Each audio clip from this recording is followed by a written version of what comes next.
তীব্র তুষারঝড়ে বিপর্যস্ত কানাডা টরন্টোর জনজীবন।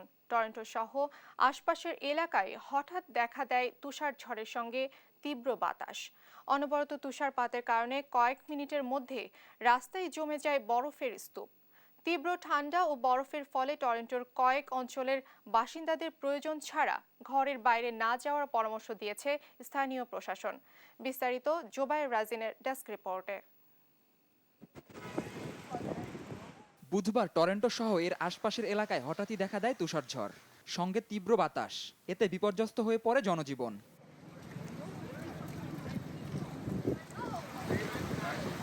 টরন্টোর বিভিন্ন এলাকায় বৃষ্টির মতো পড়ছে তুষার।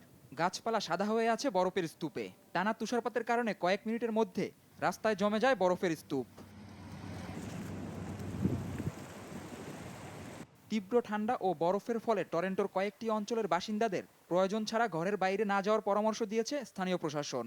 এছাড়া দুর্ঘটনা এড়াতে গাড়ি চালানোর ক্ষেত্রে সতর্কতা অবলম্বন করতে বলা হয়েছে। এমন পরিস্থিতি আরও কয়েকদিন অব্যাহত থাকবে বলে পূর্বাভাস দিয়েছে আবহাওয়া অধিদপ্তর। বসন্তের সময়েও এমন বিরূপ আবহাওয়ার জন্য জলবায়ু পরিবর্তনকে কারণ হিসেবে দেখছেন বিশেষজ্ঞরা।